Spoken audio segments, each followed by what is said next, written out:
I am so freaking excited for today. Like, you have no idea.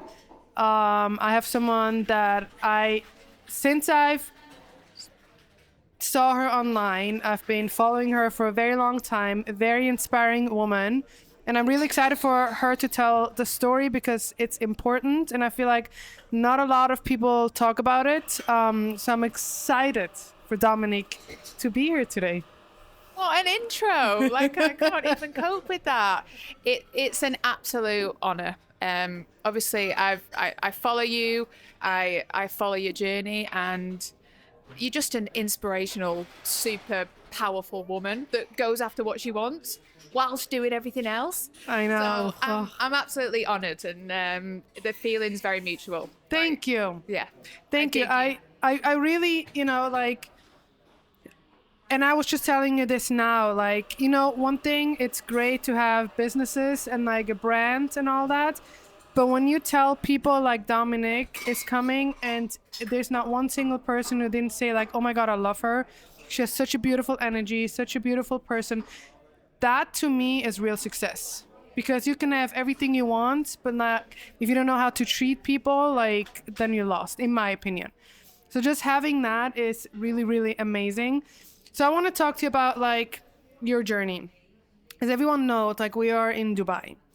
And I believe like your journey with the Middle East started in Egypt, yes. Right? With Solution Group? Yes. Right? Yes. So, and then you started building Blended Wellness, which is one of the best wellness destination in the Middle East. And just to be able to achieve that, I want to come back to that one. Okay. But I want to take you back to when you were in the UK. Okay. Talk to me about how you grew up. Wow. So I was born near Manchester in a place called Blackpool. Quite a sleepy town. Nothing much really went on. And I had a very normal upbringing. To be honest, I was a little bit of an extrovert. I'd always be the little girl in stripy tights or the one with a regular choice of hairstyle. I like to experiment. I love to be creative. Whatever that was, I'd be wearing it. I'd be doing it. I'd be cutting my own clothes up and... Oh, I love that. Yeah, wearing the pink eyeshadow. So I was always quite an extrovert, and my language was creativity. I felt I could express myself through art, through song, and then eventually through dance. Right. So when I was 15, I actually moved to London to study performing arts. And I just went to dance class, I think, when I was 10, when I was 11. It wasn't I didn't go when I was 2 or 3. It wasn't a baby ballet. I went when I was 11 or 12. And I absolutely loved it. I didn't know why. I didn't know what I was doing. But when I was on stage or in class, I just felt incredible and I felt powerful, and I loved music. It really tapped into my soul. So when I was 15, I actually auditioned for 7 or 8 musical theatre schools in London, and I got scholarships for them all, which absolutely blew my mind. Wow. I got scholarships for them all. So then I moved to London at 15 and I went to a theatre school called Lane Theatre Arts, which at the time was just the best in the business. And I trained there doing musical theatre, so song, dance, we did a lot of sports science. And that's really when I was faced with my first struggle as an individual, and the first realization of how you looked determined how good you were. Oof. I feel like every woman can relate to this. Yeah. And that had never been a thought. 13, 14, 15, I danced and sang because I absolutely loved it, and I never thought about anything else. Right. When I was 16, 17, in these classes and being surrounded by other teenagers, I very quickly realized that, oh, whoa, okay, this isn't about enjoying it and being good at it. This is about how you look and what size you are. Wow. And that blew my mind. that blew my mind, and that sent me into a spiral of, okay, I'm not good enough. And that was, I'd say, the start. When I look back, it was the start of something spectacular from where I sit now. But being in the moment, it was the start of my downfall for the next, I'd say, 10 or 15 years. You see, this is why I really want you to be on this podcast, because it's so important, and I really want to stay in that place for a little bit, because it's so crazy. Like, you know, I am pregnant and I gained 15, 16 kilos. So I went from a small to a large.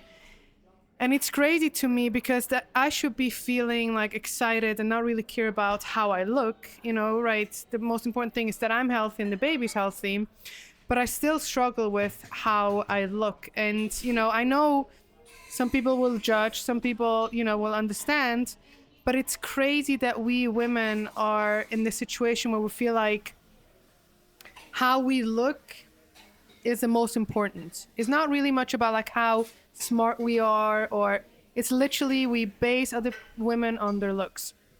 So when you're this young, right, and you had that, how did it change your life? Like, how did you look at food? How was your family and your friends? Like, where were you mentally in that moment? The mic. I knew I should have worn mascara. No, okay. I'm going to try and communicate my message to help other people. Yeah. But it really picks you up and takes you back right I know, there, it's hard. doesn't it? I know.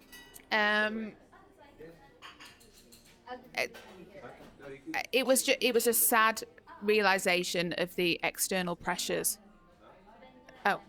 Hi, good morning. Hi. How are you? Good, how are you? I'm amazing. How about What would you like? I'd love a coffee, and I would love that to be a almond cappuccino. Cappuccino is fine. So we got multiple types of beans here in Toby's estate. Okay. We do our blend here, which is signature one. You will find anywhere you will go in Toby's. And we got some single origins as well. So for now, we do have from Brazil, Ethiopia, and Costa Rica. If you like to go for it. If not, you want to stick with our special one, you're okay with it as well. Okay, I think I would love to try your signature blend. Signature blend is fine. Thank It contains you. a shot of espresso, and we do put some chocolate powder on the top. Great, sounds That's good. okay. Sure. How about Sounds you? just what I need. A shot of chocolate. I don't know. I want something, you know, what can you recommend? So you like some coffee with on the sweet side, or? Yes. So we do Toby's latte. Okay. That's the special of Toby's here. It's kind of sweet side and contains a shot of espresso as well. Similar to Spanish, but I will say made with more love in Toby's. So you'll find it very different than other Spanish. Okay, can I have that with oat milk? This one, it's specifically only with Toby's milk. It is organic vanilla infused with full fat milk. Trust me, you don't want me to drink that. I need something with no real milk. Okay. If you like something sweet side, then I will recommend our hazelnut latte. Okay. Can be subtitled with any other milk. Like, for example, you can go with oat, almond, coconut. With oat. Oat is fine. That will be Bring that ice to me. hot. Hot, please. Hot is fine. So you're having one cappuccino almond milk and one hazelnut latte oat milk. Amazing. Thank you so much. Thank you. Bye. I know you said it's so hard because it takes you back to that place and then all the feelings are coming out. But I love what you just said. You're like, you know what? I'll tell the story just so we can help other women. And I think that's really important. So if you can... I always approach it that way. If I can help one other person not feel like I did, I'm going to do it, whether it's painful or not. And whether I always cry and look really strange, but yeah, that's fine. Oh, I cry all the time. So yeah, it was the downfall, I think, of my professional career. As soon as I moved away from home at 16, it's a very young age anyway. You're very impressionable, and I was quite sheltered before I arrived there, so I really had my eyes open in quite a painful way. Where all these other individuals, some were 16, some were 18, people went to this college at different ages, and I think some were well equipped, some people weren't, and that was me.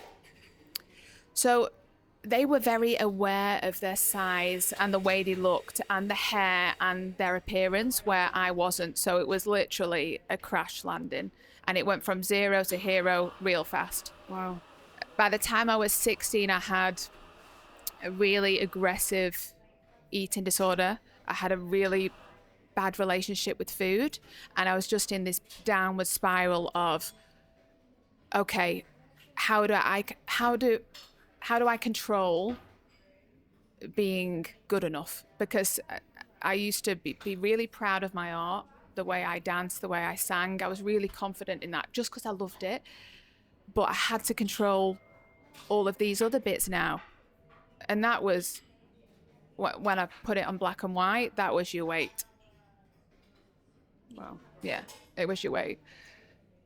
So I tried everything to get down to this unsustainable size 0, and that was from doing a juice diet for 6 months, for not eating. You know, I had really bad habits. I'd have a Diet Coke and a cigarette and a few Haribo to stop me passing out. Like it was crazy.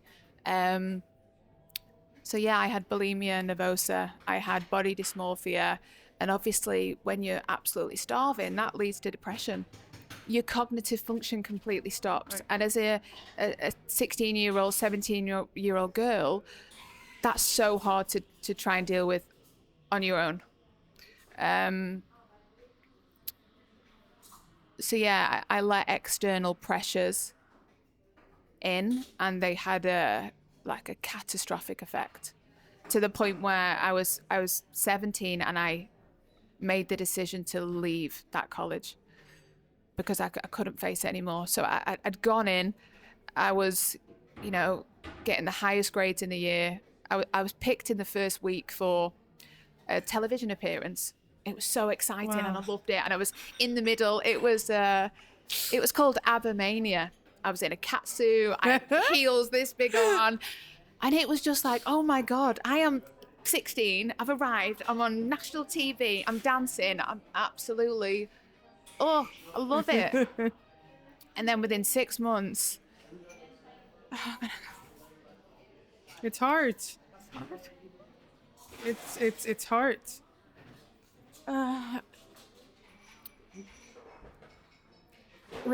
Thank you. Within 6 months, I couldn't look at myself in the mirror anymore. And that's hard when you're in a dance class and you're all stood in front of the mirrors and that's how you perform. I couldn't do it. And I was like, oh my gosh, what am I going to do? And then it went down.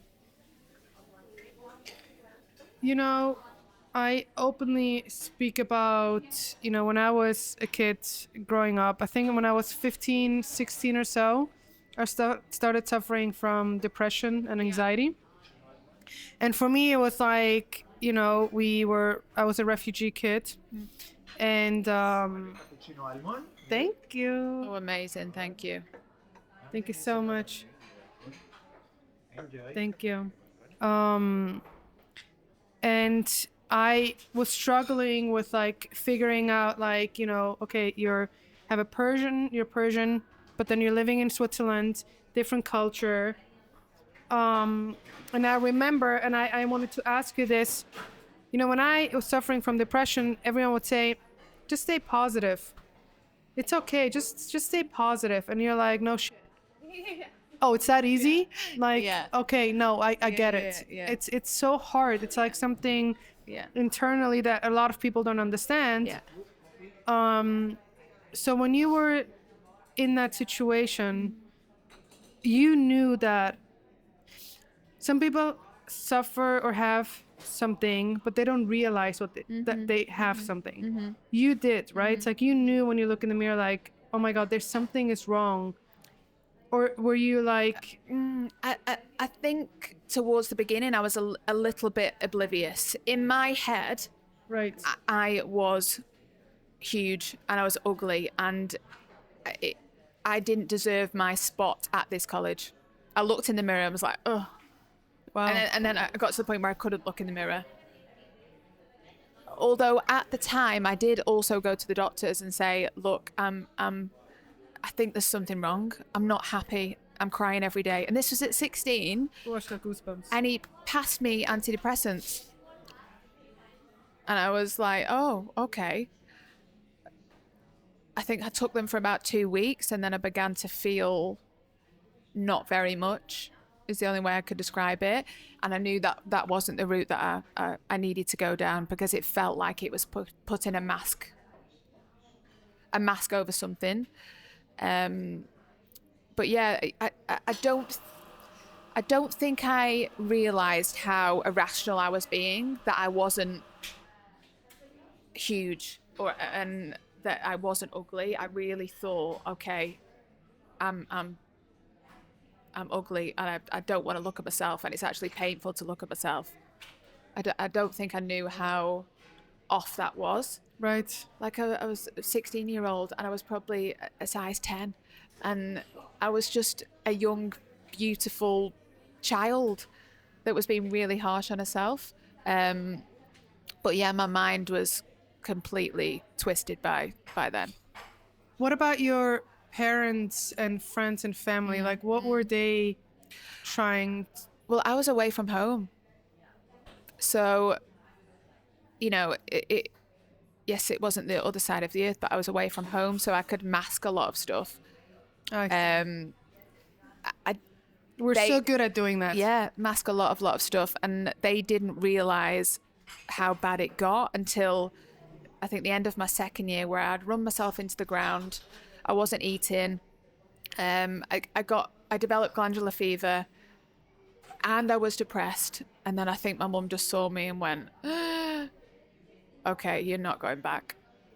And I don't think I would have taken that decision to not go back. But my mum was like, no. This is not for you. What's happened? What has happened? Wow. And then I went home for a little bit. But by then, I'd already started on this. Thin means you're good enough. Good enough means that you get the job. Getting the job means you have to be super attractive. You have to be super attractive. You have to be perfect. And that went on till I was probably 29, 30. Wow. Yeah. Honestly speaking. Would you say you got out of it now? Or is there still like some things left where you're like... Yeah, I think there's always going to be some scar tissue when you've been through something like that. And I make a conscious effort to be super kind to myself and be forgiving and just be real with myself. And honestly, part of my healing journey has been developing brands or activities or conversations that I feel like I'm helping someone else. It's that healing process. Right. I've had therapy, I've had counseling, I've had absolutely everything that you could possibly imagine. But offloading some of my story onto someone that's struggling, and you see them, you see that realization in their eyes, as if to go, oh, okay, there's hope. That's the biggest healing journey ever.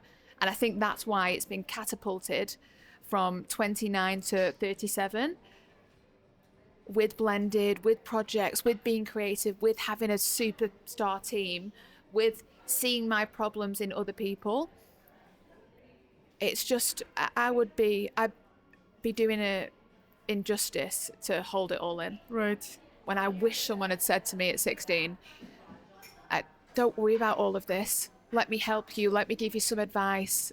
Instead, I felt stuck and trapped on my own. Right. And that prolonged my recovery. How, or, when your mom was like, okay, you're not going back, how did you get out of it? Like, how did you go, like you said, you still have some left, it's never going to leave, but how did you change that mindset? Like, because it's so important, because I know a few of my friends actually And I see them and I'm like, my God, like you're still so, you know, Like homed in on yeah. this is life or death. This is, yeah. So how were you able to get out of it in your late 20s? Like what happened in that moment? I think it was honestly a journey. So I sort of removed myself from that environment when I was 18, the college environment, the pre-audition environment. And I started to explore other things that I really enjoyed to do. So I did hair and makeup for a little while. I did event management. I did, catwalk choreography. I did a little bit of art design, set development. So anything creative, I sort of hopped around. And there was an element of, okay, so when I grow up, what am I going to be? I've been a hairdresser, I've been a makeup artist, I've been set design. Surely someday it will, help me figure out what job I want. And as a creative director, then you look back and go, that's why I did all them weird jobs to make me into this crazy cat.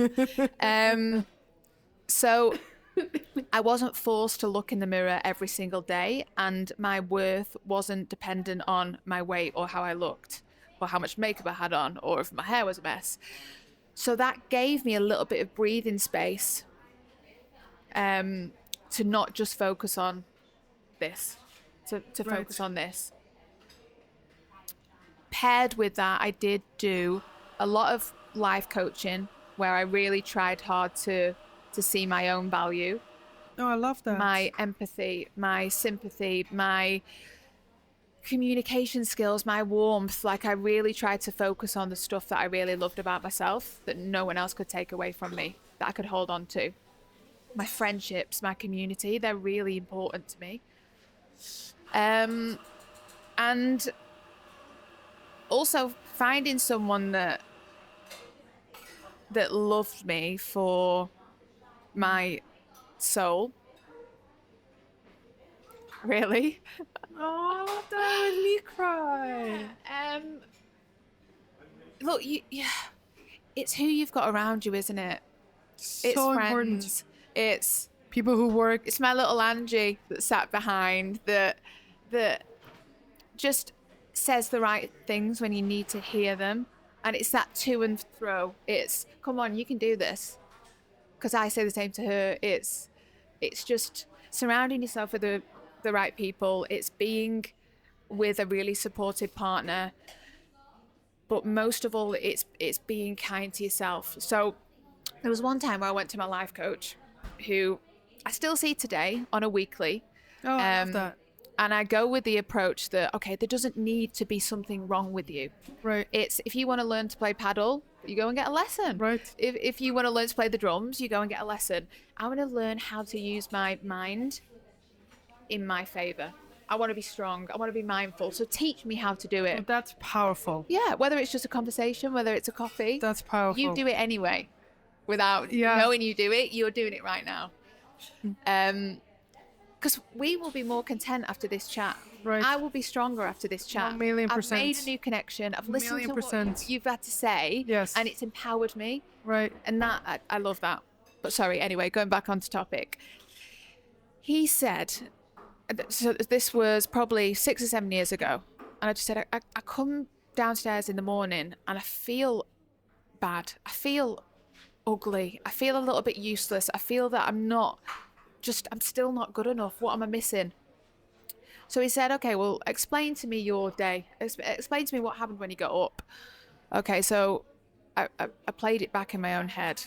I rolled out of bed. I had a little moan that I was tired.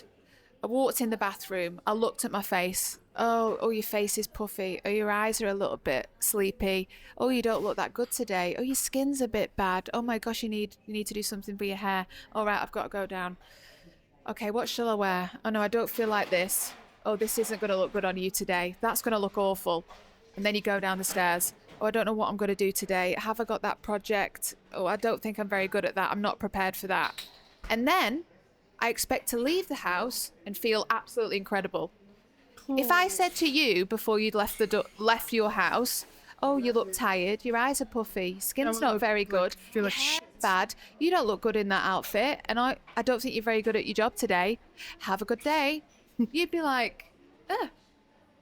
And he said, stand in front of the mirror and look at your reflection and remember that you are a person and that you are human. Would you ever say those things to anyone else? No. And I stood there and I cried for about 3 hours because I was like, I would never, ever, ever say that to anyone else. How cruel am I being to myself? You said you're ugly, you said you're fat, you said you're rubbish at your job and you're not going to have a very good day. Wow. And that's the first time I saw a human in the mirror. And I just felt so bad for me, little Dominique, who I've been bullying every day since she was 16. And that blew my mind. That blew my mind. But I stood in front of the mirror for about 3 hours, and that was the most powerful thing I'd ever done for myself, because I looked at myself and went, I'm so sorry about this. I'm so sorry if I've expected you to carry on and float around and skip when I'm being so horrible to you every single day. And it was honestly like a little switch of, whoa. Damn. Damn. I don't know what, I have no comeback. I think that's one of the most powerful thing I've heard in a very, very long time. Yeah. Because you don't think about that. No. Would you dream of ever saying to me, you look ugly today? Never. Ever. And imagine that coming out of your mouth. That's not you. That's not your character. Especially when you're the type of person that likes to build everyone up. Right. So you go around, you look great. You see people that need that little bit of confidence boost. So you make the conscious effort to make them feel great. Right. And when you do that to yourself, it was just, oh my gosh, okay, now I understand what I have to do. I have to treat myself like I try and treat everyone else. Damn, that's a good one. Whew, I felt that. Sip. So, someone says that to you, you have a breakthrough, and you're like, holy shit, you cry for 3 hours. Yeah. And then from that point, what changed when you were like, okay? I made a conscious effort to walk into the mirror when I got up. You look great, and you're doing a really good job. I love that. And that was it. Hand on the mirror, you're doing great, you're doing a really good job, and then off I went on my day. Yes, it didn't happen overnight, and yes, I still put clothes on and didn't feel comfortable and didn't feel, 10 out of 10, but I was consciously trying to be kind to myself. And, I know that it sounds dramatic and how that can suddenly change the way you feel about yourself when you felt that way for 15 years. But it was the small little adjustments that I was making every day that was the start of, me really beginning to see value in myself and loving myself. So it was life-changing. Oh, I love that. When you look in the mirror now, what do you see? I see a really strong, loving person. And I'm proud of myself. I'm proud of who I am. Oh, I love that. And that takes a lot. There's just so much more to me than what I thought there was, and I'm over not doing stuff because I feel underconfident or ugly or not quite right. For a long time I felt that it stopped me doing the career that I absolutely loved. So it ain't going to stop me doing anything else again. I'm telling you now, it's not going to stop me. I'm just going to go for it. Sometimes I say yes and then figure it out later because I don't know what I'm doing, and that's fine. But that is not going to stop me ever again. And also when you think about how cruel you were to yourself and the restrictions you put on yourself, whether it's not eating, whether it's overtraining, whether it's spending hours and hours doing your makeup, that takes a strong mind. to be that negative. That takes a really strong mind. So if you can flip that energy into the other way to something positive, going, you can do it, you look great, oh, those leggings, fire, go and have a good day, you're like, yeah, I'm really strong. And that was also something that my life coach said to me. He said, you are so hard on yourself, your mind is so strong being this negative, imagine if you flipped it on its head. And I was like, oh wow, yeah, you've got a point, because it takes a lot of effort not to eat for 30 days, being blunt. It takes a lot of effort. So to switch that into something positive, you can take on the world. And that's how I try and talk to myself. Because when I look at you, first of all, you're so freaking beautiful. Can't wait to do a shoot. Seriously. Like, so beautiful. Such a boss, and I want to get to that. But you know why I have so much freaking respect for you? Now we know your story. But one thing that you have done that a lot of people don't know how to is you took something that was so hard and really messed up your mind and body, and I'm sure your relationships, to now being one of the most powerful women in Dubai. And I'm serious. No, I'm serious. You see, here's the thing. Everyone talks about wellness, right? And I want to talk to you about blended.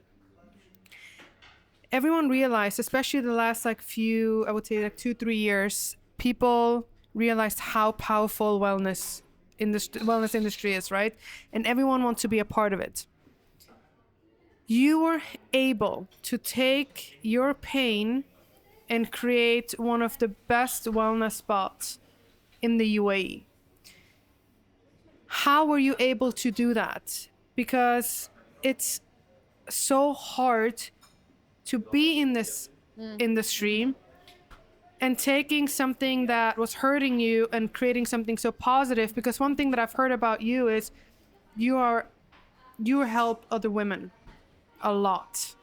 You know what I mean? I see it with your videos. I see when you do interviews. I see it, when you're with your team. How were you able to take something so negative and make it like an empire? Like, you're literally building an empire. I think, especially when I was on my healing journey and I started to see the power of what I'd been through, I think you are given stuff to test you and to make you stronger. I was given this experience because I'm strong enough to deal with it. Right. But all that pain without a purpose is pointless. So I had to do something with it. So can I turn all that pain into purpose? Yeah, I can. And that was my drive. And that was honestly my drive.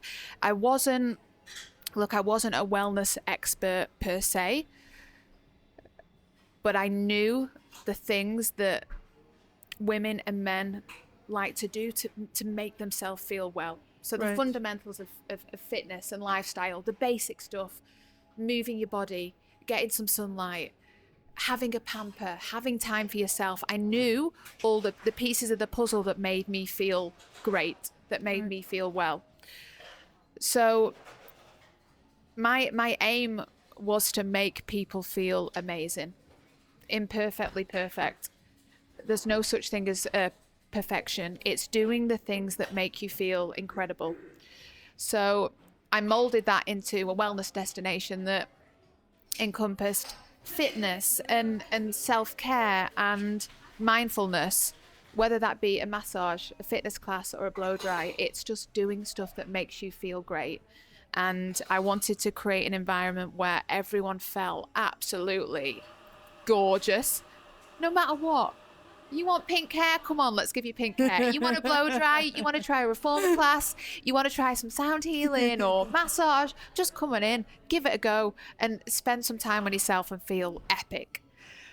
So that was my own little brief in my head. And then when we started to create the brand, it was just fantastic. It just gave me another avenue to let this energy out and to let this info out and to go, you know what, I know that you're not feeling great today, so come on in, let's have a chat, get a coffee, have a blow dry. Mm-hmm.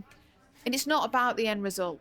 It's not about the blow dry. It's not about the false eyelashes. It's about that community, that connection, that spending 1 hour a week getting a blow dry, just sitting there having a pamper. So it added to my journey. And the more that I saw people love the brand and feel at home and just feel comfortable and confident, I was like, oh, this is a thing. This is a thing. And then it's just grown and grown from there, really. Why do you think blended wellness is such a huge success? What do you think the secret is? Look, we have a really, really strong, beautiful community that, you know, if Dubai can be lonely. So if you land in Dubai and you want to do a reformer class and you don't know where to get your hair done, it's nice being dropped into something that's already that community. Right. People come to Blended and they meet friends and they keep friends. So that's really, really nice. And our offering is very organic. It's not modern sci-fi. It's not a trend. It's the fundamentals of fitness, wellness, and self-care. So there isn't a shelf life for that. Right. So I think it's very approachable. You know what you're going to get. And I see that it's got longevity. I see you really built a very, very, very strong community. I see one of my friends, Sammy. She always comes. Yes. She's such a beautiful soul, and she posts about it all the time. Like it's just such a beautiful community that you're building, and just the fact to build a community is so freaking hard. So that you were able to do that is incredible. You moved. I want to go back real quick. You moved to London. Yeah. And you had your life there. How does someone go from London to now moving to Dubai? Or first it was Egypt and then moving to Dubai. Yes. So I moved back home for a few months. I then decided to move to Egypt, where there was a entertainer's role. It was sort of dancing for a big nightclub chain. I also had dips throughout my teenage years. You can do this. No, you can't do it.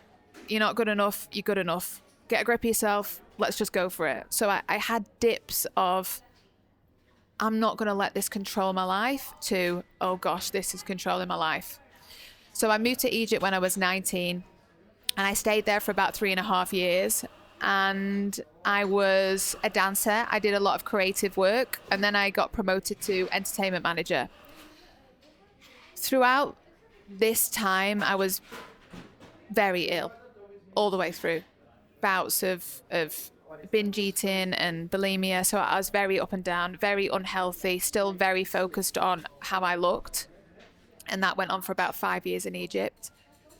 I left Egypt and I followed a creative path to Marbella, where I started to do sort of editorial hair and makeup. Right. I then got into event management, and I got into choreographing catwalks. I was doing a lot of photo shoots.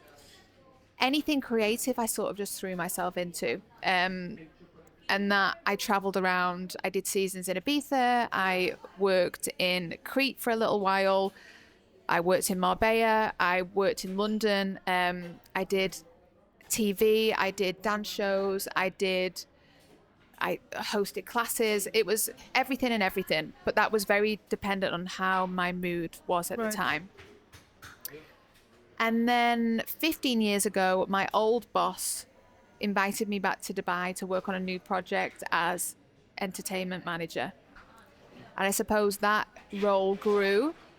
when I started to get into the curation of brands and interior design, and then it was art and design. So that's where I got, like, where I am today, doing a little bit of everything, and that's very much what I do today. So I think of the brands, I design the brands, I ID the brands, I figure out the entertainment plan, the calendar of events, what the artwork looks like, what the uniforms look like. So it's the dream job, but it is a little bit of everything. And then on the side is trying to sort of launch this lifestyle division. Because after Blended, I was also still really, really interested in clothes and appearance and how that can help how you feel. Yes. Which brought me onto so much trouble. I love that. I love that brand. Yeah, thank you. Okay, like it's such a cool concept, and I think Dia, my producer, said that it inspired. You got them from Sex and the City, right? Like that's the inspiration. Yeah. But isn't it? So the concept is also like there's a lot of like vintage stuff. There's a lot of like pre-owned. Yeah. Right. Pre-loved vintage. Yeah. Isn't that the hardest? Yes. Because I was talking to Dia, I was like, we're living in Dubai, in the Middle East, right? One of the most richest countries there is,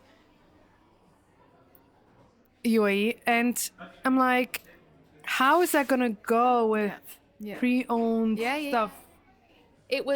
There's a lot of education required within the UAE because everyone wants new. Everyone wants to walk into a brand new designer store and pick up the bag that they've worked so hard for, and they get it gift wrapped and they feel great, and away we go, which I also love. But it started. So in Sex and the City, when Carrie's in her closet and she's sat with 3 friends and they're voting on what she should keep and what she shouldn't. And she just looked so happy. She felt confident. She was vibrant. And, you know, there's no secret. I've always admired Sarah Jessica Parker's fashion anyway, because, like I say, when I was younger, I was an extrovert. But there was a time in my life where I'd say in between the ages of 20 and 30 that I'd still only wear clothes that I thought made me look thin. Right. It was black, it was oversized, it was, I know, I'm a bit contradicting myself today. But the only decision in my head, or the only question in my head was, okay, do I look thin? Yes, okay, wear it. So all my personal sort of style and preferences about color and prints, I didn't even consider. The only thing I thought about was, okay, will it make you look thin? Yes, okay, you can wear it. So I also see so much trouble as an extension of expression. You should wear the clothes that make you feel absolutely incredible. And for me, when I was smaller, I used to use clothing as an expression. I was vibrant. I was always cutting up my clothes and sewing stuff back together. And my worst nightmare was to wear anything that anyone else had. So I was like, you know what? If I have to wear a pillowcase with a belt, that's what I'm going to do, because no one else will have that on. And as SMT began to grow, it was great that people came into the store and didn't really know what to wear. So you'd give them a bright yellow jacket and a belt and a scarf, and you dress them up and they'd feel great. And I was like, oh my gosh, this is making people feel really, really gorgeous and vibrant. And another factor within SMT is the sustainability of it. So just because it's been pre-loved doesn't mean that it can be re-loved. Right. And I love the journey of vintage pieces, where they've been, who they've belonged to, and they're so unique that no one else will have it. Right. So it's not mass-produced. It's not turning up to the event wearing the same as the girl next to you. It's being that little bit different and being a bit loud, and there's a story behind it. So the whole vintage element just really inspired me. And that stems from me wanting to wear something that no one else had, and the opportunity to sort of make people feel a different way depending on what they're wearing. Because, you know, when you Yep. put an outfit on and you feel powerful, Yep. that makes such a difference. So, Such a difference. I don't feel that right now, to be honest. I refuse to buy anything. I don't fit in anything. Like, you should see me. I'm wearing the same shit over and over again every day, and I don't care. But actually, I bought 2 blazers from you guys. yes, you wore it on your podcast Yeah, now. yeah. I was like, oh, that's a nice And I have blazer. another And I was one like, that I haven't worn. And actually, your team, she's sitting right there. She actually helped me a lot. Like, I she's loved. a gem. No, she really is. Like, I love, like, when Dia and I walked in and she, you know, she was like, she embraced us right away. She let us try so many things. That's another thing that I love about that place. yeah, like, yeah. you go in Yeah. and you're like, you feel like you're in your mom's closet as well. And Yeah. you can try anything you want. Yeah. And Go your for it. team did not once bother us Great. at all. Like, they're like, have fun. Great. We're here. If you need us, Yeah. let us know. Yeah. And Dia and I had so much fun. We were Yeah, trying so yeah. many things, taking so many videos. I love that space. Like, I think Because why not? Why not have a bit of fun and dress up? it's so fun. It Yeah. truly, I'm not just going to say that just to say it. It's such a fun place to be because you can go in and, like you said, like, you can mix things together that you didn't even think about. You know, like, your team came, it's like, oh, try this belt. And I was like, oh, shit, that looks really good. I would have never put these 2 together. Yeah. And then I saw you did, I think, a shoot with Danya. Yes. We love her. Oh. Oh, she's such a vibe. She's so nice. such a super superstar. intelligent. I like her. She's quite extrovert with the way she dresses. Yeah. Which I love. I'm like, okay, yeah, I'm digging that. I'm Yeah. digging you. Love her. She's one of my first friends when I came to Dubai because her best friend is a good friend of mine back in LA. Oh, nice. But then I saw she was in there. I was like, man, that just makes so much sense. Oh, Like, she that looks was so great. good. She just wears it. She's got like this confidence and She's she's beautiful. Yeah. How did? Sorry, go ahead, go on. please. No, please go ahead. You know, when you were younger, you know, like 12 and 13, well, I used to go into town on a Saturday morning. I think I had 20 quid in my pocket, and that you'd get an outfit. So you get a pair of jeans, you get a tank top, you'd get a Starbucks, you'd get a little snack with your friends, and that would be your whole day. Going into Tammy Girl, trying on the outfits, all your friends sat there going, oh no, oh yeah, or oh, I don't know if that boy's going to like you in that top. I also wanted to bring an element of that, like that social shopping, that feel good, trying it on. I've got 20 quid, yes. We've lost that with internet shopping, don't get me wrong, I'm a sucker for internet shopping, but, you know, going out on the weekend and having that shopping day, and it wasn't just about what you bought, it was about the whole experience. If you all try something on, you know, I wanted to bring that back as well. But I also see that with groups of girls that come into the store. They just have a ball and they all make everyone feel brilliant, and they're all a bit more daring, and they're trying stuff on, and they've got a scarf wrapped around their head, and they're having a dance in the changing room. Who doesn't want to do that? It's so good. And I think that's also why your, you know, store is going to be so successful, because it's not like I said, like, you don't go in and you're like, okay, let me buy this outfit and I'm out. No. You just literally want to try everything, and then you don't even feel bad spending that money because that you shouldn't be spending. yeah. Still, I mean, you spend it anyway. Exactly. But that's so, you know, that's exactly why I wanted to, you know, have you on the podcast and speak to you, because you're such you think out of the box, you know, like, just looking at you with your tattoos, but you still look elegant and you still look like rock and roll, and you have like there's not another Dominique, you know what I mean? And if you can achieve that, that's really dope. Yeah. Right? Yeah. How is it now with Solution Group? Like, what's your role? Are you still with them? Like, what is your role? Yeah. So I'm actually a partner of Solutions Group now, and I'm very much still the creative director of the group. So that is my full-time job. And obviously, since we created Blended and So Much Trouble, we now have an extra vertical within the business, which we now call the lifestyle division. So we're very much F&B and family entertainment, but now we have the lifestyle, which Ooh. So Much Trouble and Blended falls Yeah. under. So I'm pretty busy. Busy. Can you say what you're working on next? Well, at the moment, I'm working on, I'd say, 4 big, iconic projects Right. for the city. I can't really go into much more detail. It's reigniting an icon. Ooh. I'll just say that.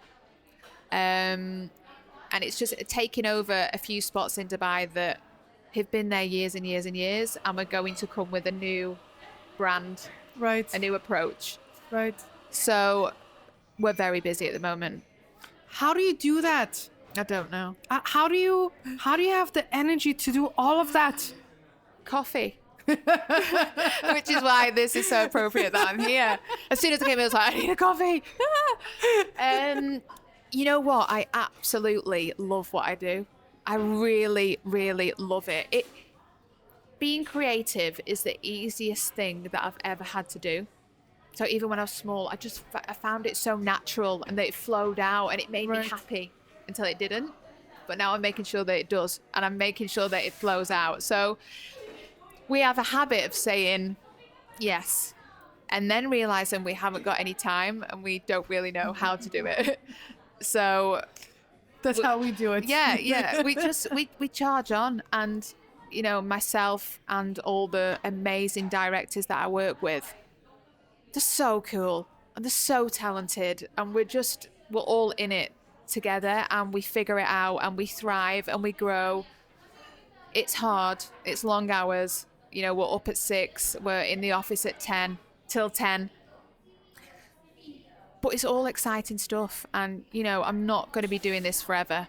So while I am doing it, I'm going to do it as hard as I can.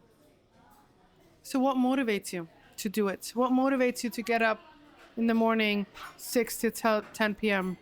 What is behind your motivation? My team is a massive inspiration. Seeing my team, our team, the company's team. Do I tell the story, Ange, that we found you in Russia? So Ange, who's actually, this is just an example of what spurs me on. Angelina is actually our brand manager for So Much Trouble. And you guys have to see her. She's a vibe. Gorgeous. She's gorgeous. She's never allowed to stand next to me. No. You too. No. By the way. No. You're gorgeous. But both of you. I'm she's like. So we did 3 venues in Russia, and we found Ange. Literally, I wouldn't say in the middle of nowhere, but we found Ange. She was a bartender for one of our bars called Lock, Stock and Barrel, and she couldn't speak a word of English. Wow. She couldn't speak a word of English. She was a vibe. She was beautiful. She was young. She was just absolutely great. COVID then hit, and obviously Russia struggled, so some of the venues shut down. We then got an email a couple of months later saying, I would like a job. Please, can I come to Dubai? And I think a couple of weeks after, what did we fly you to Dubai? She worked in one of our restaurants. She then worked in Blended. She then worked in So Much Trouble. Bearing in mind, this was a bar back that couldn't speak a word of English. She's now my little right hand. She runs SMT. She makes people feel like absolute superstars. Yeah. She is a yes person. Can you do this? Yes. And then she'll go and figure it out. I couldn't be prouder. Absolutely. I couldn't be. No, don't cry. But that's the thing. By doing this and building brands and running a business, we can change people's lives. It's not just about a brand or a venue. It's about the people that we bring along on that journey. And Ange will go on to big and beautiful and better things. The sky's the limit. And I love, that's why we grasp the opportunity, because the more opportunities we have, the more people we can take along the way. Wow. That's beautiful. Yeah. So, I mean, you have so many, I mean, again, like I see it with your team, and I saw it even before I got to meet you. You have the support. You have the huge support from your husband, Yes. right? Like he is a mogul. Like he is huge. Legend. Right? And just like to see the support that he's giving you, and you know, and you're giving the support to your team. It's so beautiful. What would you say to the women, especially that are watching, and they want to get to the position where you are, because that's what we want, right? It's like, I mean, every woman wants to achieve what you're achieving, and knock on wood. And I I want you to say to the women, how can you go from where they are now, feeling like, let's say, not motivated, don't have the money, don't have the support, but also want to be successful and do what they love? What is it? I think it's really important that you take one day at a time, and you don't... Everything in life is a journey, and you've got to learn to embrace the journey. I have never learned anything or got better or more powerful when things have been super easy. The only time I've learned anything is when it's been really hard. It's been really hard. Right, I've not grown when it's been daisies outside. When you're in it and you're going through it, you sometimes find it hard to see the light, and why is this happening to me? Because you can go through it, and when you've been through it, you will be so much better at the other end. So every single challenge that comes to me now, I don't really get overwhelmed with. I think more of, okay, so how much smarter, how much better, how much more powerful am I going to feel when I'm out of the other end? I bet this is going to make me even better. And it does. As you wouldn't be able to get through it. That is so huge. I talk to Dia about this all the time. I told her a story back in LA. You know, we were always hustling, and you know, one time, like, we were, you know, selling like crazy, and we were making all that money, and then we were able to like get the big house and the car and all that great stuff. And then I became too comfortable. And the moment I became too comfortable is when my business was going down. Yeah. And I said to Robin too, and Robin always says, my husband says that to me too, is like, the moment we become comfortable is when everything goes to shit. Yeah. Right? And just you saying this is so freaking powerful, and it's, you know, it's proof again that that's exactly how it is. Yeah. I still...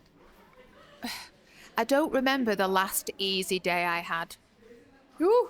Yeah, I don't remember that, and I think that's okay. Because... That's powerful. Yeah, I don't remember the last easy day I had, and I'm very comfortable with that. Even this morning, getting up, I told you when I first came in, I woke up at 6 and I already felt late. Like, okay. Can I have it push you? Sorry. Let take one of. Yeah, I already felt late, and I thought, oh gosh, right, I went to bed early. I've got all my, you know, my shit together, and I've still not. Okay, so we go again, and we go again, and we go again. But every single day, you feel that you'll make it through the day. You will make it through the day, and that's how I live my life, one day at a time. So, work-wise, you're, you know, achieving everything, and it's just beautiful to see you grow. And I listen, I'm sure I'm not the only one who's going to say this, but the world is going to know about you. Oh. And I wish that for you so hard. You have no idea. It's just that, you know, I love people who are open and talk about where they come from and the struggles, because it's hard to talk about this stuff, right? It's like, you don't want to seem weak in front of other people, or you don't... It's like an emotional thing, and it's so personal. So just you sharing all of that, like, you're going to be able to help a lot of people. Yeah. Because why not? Because people look at my, whatever, Instagram, Facebook, whatever I used to do, and no one knew that I was really struggling. And I remember even when I was trying to tell people, like, I don't feel okay. And they go, oh, look at you. What you on about? No, I don't feel right. There's something not right.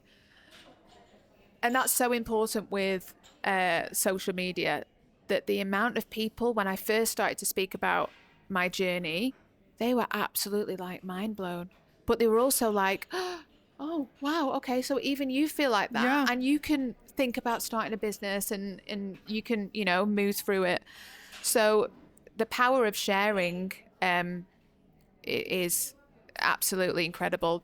The more relatable I am, the more people feel like they can overcome it or they can get through it. And, people are dealing with so many different problems, and mine are no worse than anyone else's. So I think when you put that into perspective and you start sharing that and you give one or two people hope, then wow, what more do you want than to give that even just one person hope? Then we're doing all right. Mm-hmm. It's beautiful. So what's next for you in your personal life? Oh gosh, personal life. That's a hard one, right? What personal life? No, I'm kidding. What's next? I don't know. But I'm quite comfortable with the unknown. You can't always plan everything because life just happens.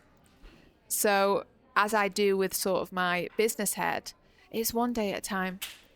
What will be, what will be.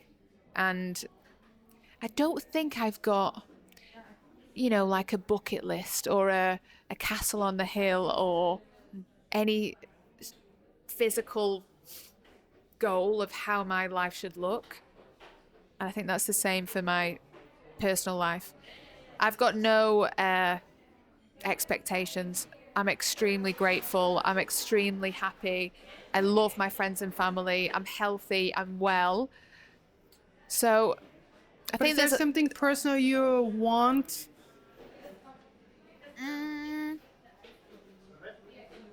Something personal I want. I think I have everything that I want. And then anything else is just a bonus. Really. I love that. Yeah, I have everything I want. I'm so lucky. I am so lucky. Yeah, I have everything that I want. I want everyone to be well. I want my family to be well. I want people around me to feel empowered. I want my staff to feel incredible. I want to help people where I can. I want to help myself. I just, yeah, I have everything that I want. Just hearing you say this and seeing you, I 1,000,000% believe you, and I really, really see it. And, Maybe I want a little dog at some point. a little dog? Oh, that would be so cute. Wait, I pictured you having a dog. That's a time thing. I'm never at home long enough to look after a dog, so it would be cruel. You can have like a mini one. Well, maybe I'd like a dog, but I don't know. I'd like a really I'm a scruffy, big, ugly dog. You know what I mean? I'd like, yeah. I had bulldogs, English bulldogs. Oh, nice. Like the bigger really ones. Nice. Yeah. So... I had a staffy when I was small, and he lived till he was 18. Oh, he was a legend. So it's got to be a dog with attitude, but I think that's probably all that I want. And it's got to be prepared to dress outrageously. So it's going to have a Chanel scarf. Please, on. can we get her a dog? It might have her nails done. Now I want you to have a dog. I'm dying for you to have a dog. Okay. I'm going to get a dog. I'm going to get a dog. Shall we name it Coffee? Little Coffee. That dog. But I can't even look after a plant. That's one thing that I've not shared. I moved into my new house and I got lots of plants. Big, beautiful 6-foot plants. Now they're little stubs. Because for some reason, I can't keep them alive. So that's the only reason why I've not got a dog yet. Should still try to get her.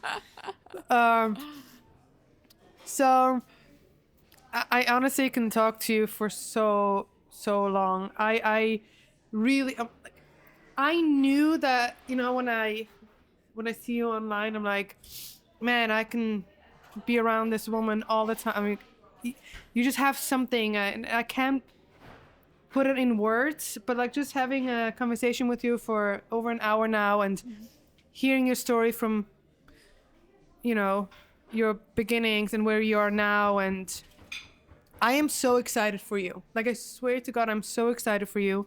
I know there's like so many big things coming, and I appreciate your honesty, and I appreciate you supporting us, your team supporting us. Like, that's huge for someone like me who's just someone amazing like you.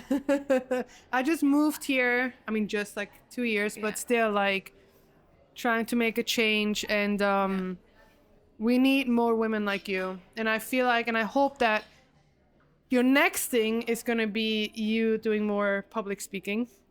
And you know, I need to make more time for it. This, honestly, we've had a list of 30 invites, and then when yours came in, I was like, okay, yeah, I'm going to make time for it.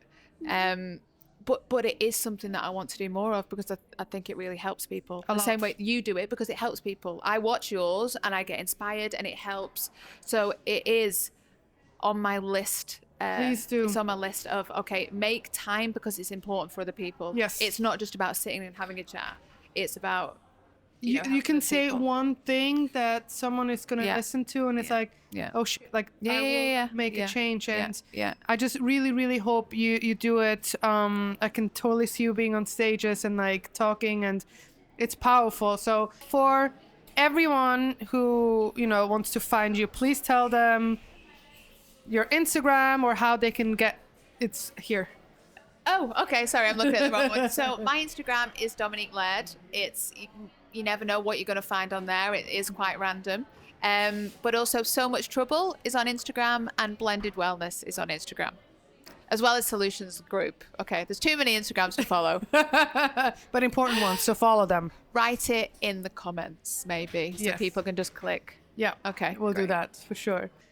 I really, really appreciate you being here and doing this with me, and Thank you. It has been absolutely fantastic. Thank you very much. The invite was more than enough, and sitting and getting to know you and chatting with you. It's been really, really nice. Thank you very much.